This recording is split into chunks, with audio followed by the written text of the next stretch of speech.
Hello, I'm Barbara Lucas, and welcome to the Green Room, a collaboration between Washtenaw County and Ann Arbor's Community Television Network. Today, our guest is John Mirsky, Chair of the City of Ann Arbor's Energy Commission. He's also liaison to the city's Environmental Commission, and he volunteers with a wide array of community groups that focus on climate action. So he's well versed in what's going on locally to bring down our carbon emissions, which is the subject of today's conversation. Welcome to the show, John. Great to be with you, Barbara. So looking at your resume, I see that you were an engineer with the Bosch Corporation, and you had a lot of leadership positions that would probably require a lot of big picture thinking. So that's another reason we've invited you here today, because there's so many moving parts when it comes to climate action in the local level that we're hoping that you can give us some perspective on where we've been, where we're going, that kind of thing. Indeed, I hope I can too. Great. So we'll start at the city level. And I know that about 10 years ago, the city came out with a climate action plan that had about 80 action items that they were trying to work on, but only a few of them have been implemented. So why is that? Well, that was a big lesson learned, I think, for Ann Arbor, but also the community in general. And that is what we realized is that having a plan and a goal is simply not enough. You really need strong leadership. You need resources. You need the entire community behind you. You need dollars, for example, to do programming and things like that. And one of the failures, frankly, was that City Council did not provide resources to enact the plan. And what came after that? We have new development lately. We do. We have a lot of great developments.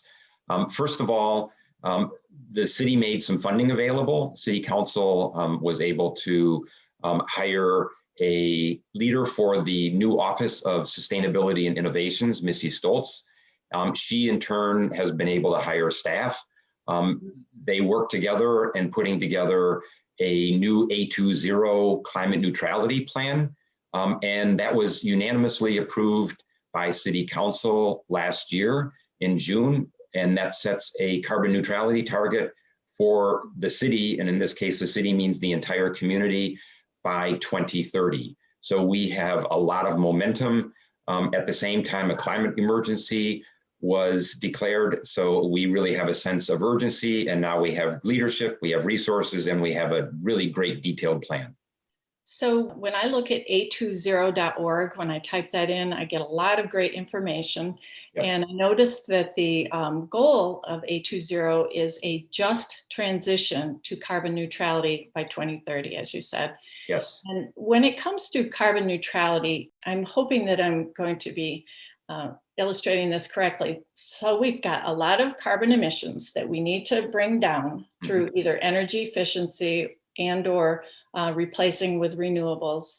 And we also have an opportunity to perhaps use some offsets and or some carbon sequestration to help bring us to net neutrality. Right. So if that's the case, tell us, for instance, what an offset might be that the city would look into. Well, first of all, I think it's important to say that our goal in Ann Arbor is to do as much as we can to reduce our own emissions through the measures that you mentioned.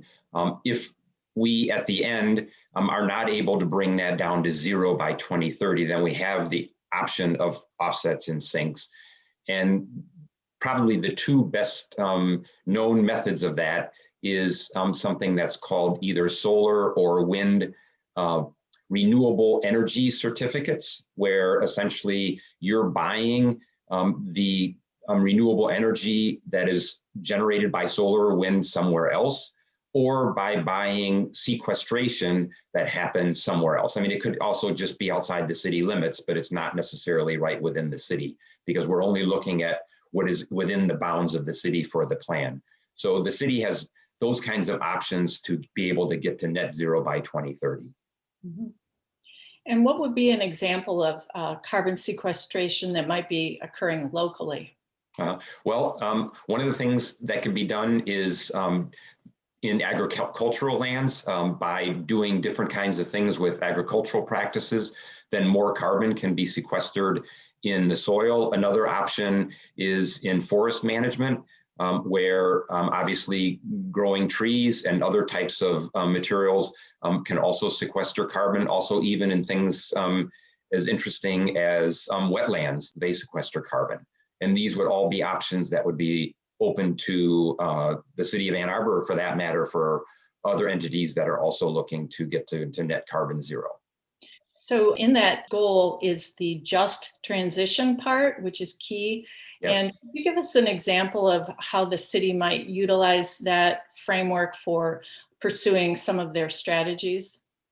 Yeah, the city has, and frankly, all of us here in Ann Arbor have a goal to really have very strong, let's call it environmental justice aspects to our plan. And one way of doing that that's actually being looked into is to do this on a neighborhood by neighborhood basis, starting with a low and middle income neighborhood where we would go in with a comprehensive plan, looking at everything from improving the envelope of the homes, meaning insulating and sealing them, to replacing appliances with electric appliances, including cooking, as well as heating of air and heating of water, and even doing things like looking at safety aspects and things like that. So it would be a comprehensive assessment, and based on that assessment, then we would address not only things related specifically to reducing our carbon emissions, but also doing things like improvements to the homes so that really the neighborhood is upgraded in the process. And that whole plan then would be able to be replicated with neighborhoods across the city. There are many commissions within the city of Ann Arbor that are trying to facilitate these goals. And what would be an example? I know that you're the chair of the Energy Commission. What is the Energy Commission doing towards A20? The Energy Commission is working at a number of different levels. One of the things that the commission has done is just recently we finished a ordinance change, or a change to the Unified Development Code that will require any new parking that is installed with new development, a portion of that parking to be dedicated to EV charging. We've worked on a new lighting ordinance. We're working with the Office of Sustainability and Innovations on programs that would require energy disclosure and benchmarking. And we all know that if what gets measured gets done, as we say. So if we measure that, we make it public, we make people aware of what, let's say, problems they're having in terms of energy efficiency, they're more inclined to be able to take action. And so those are the kinds of things, for example, that the Energy Commission is doing. We have a whole group working on the electrification of transportation. And then, of course, there's other commissions in the city that are also working on things that relate to carbon neutrality as well. How about, like, for instance, the planning department? How would they intersect with A20? So the planning department directly is maybe you could say not doing something with a specific eye to A20. There are a couple of things in the plan. First of all, the plan foresees 2,000 additional housing units with the idea that this will help reduce vehicle miles traveled and therefore the emissions associated with those. The other things that the Planning Commission can do is looking at different kinds of zoning changes, allowing ADUs or additional housing units, accessory housing units, increasing potentially density so that people do not have to commute as far to get back and forth to work, or for that matter, to entertainment and things like that. So those are things that are within the realm of the Planning Commission. So there's a lot going on at the city, but we can't forget the university because they are such a big portion of our footprint, right? Indeed, they are 1/3 of the total footprint for the community. It's been a progression for them as well, right? How did it start out with President Coleman? It did. So Mary Sue Coleman in 2011 also made a pledge to reduce greenhouse gases 25% by 2025. That was very, very similar to Ann Arbor's original climate action plan. But also, like Ann Arbor, there was same lesson learned that just because you have a vision and a goal, that doesn't necessarily mean that you're going to make progress. The university set up a commission to look at greenhouse gas reduction. They issued a report in 2015, but very little was done. And I would say both at the university and in the community in the last 2.5, 3 years, there's really been a groundswell of support for action community-wide, including at the university. The president has committed to a path to carbon neutrality, and there is a commission he's appointed that's doing excellent work on developing a plan for that. Yeah, I guess if you Google PCCN University of Michigan or UM, then Right. the President's Commission for Carbon Neutrality will come up, and lots of great information there. Indeed. And I know that you were a founding member of Voices for Carbon Neutrality, and I think you all were instrumental in getting things moving with the carbon neutrality goal, right? We think we had a significant role along with several really active student groups. So Voices for Carbon Neutrality is a group of faculty, staff, and alumni that are working to catalyze and accelerate carbon neutrality at the University of Michigan. We've been active in having speakers at Regents meetings. We had a petition. We worked together with, for example, the Climate Action Movement and Students for Clean Energy. Those are both student groups that have been very, very active as well. And we think that that has spurred the university on to do the kinds of things that it is doing. And really, there's a lot of momentum building, not only in Ann Arbor, but also at the university. So we're really, really pleased with what the recent developments have been. And there's so many different student groups. When you go to the U of M activities webpage, it's amazing. And a lot of them are about climate, Students for Carbon Dividends, the Sunrise Movement, Citizens Climate Lobby. And of course, a lot of those have chapters within the community as well, and also even in the high schools. So it's really a lot of momentum, as you've said. And then there's all the nonprofits that are local that are interested in climate action, the faith communities. With all these different entities, there needed to be some kind of coordination networking between them. So I know you're also a member of the Ann Arbor Climate Partnership. Can you tell us about that? Indeed, I am. So the Climate Partnership is an umbrella group for organizations locally. It's sponsored by the Ecology Center, and they basically facilitate our meetings. We meet monthly to coordinate our activities, to share what we're doing, what's going on, and then in particular to basically bring pressure to bear on leaders in the community, whether they be at the city or at the university or even in the county, to take appropriate action given the situation that we're in. And we have representatives from many of the organizations that you spoke of, as well as, for example, the Sierra Club, Citizens Climate Lobby. It's really a great place to be able to come together, organize, and advocate for climate-related action here at the local level. And let's address the county as well. They are also interested, of course, and what kind of work have they been doing on climate? So the county commissioners have also stepped up.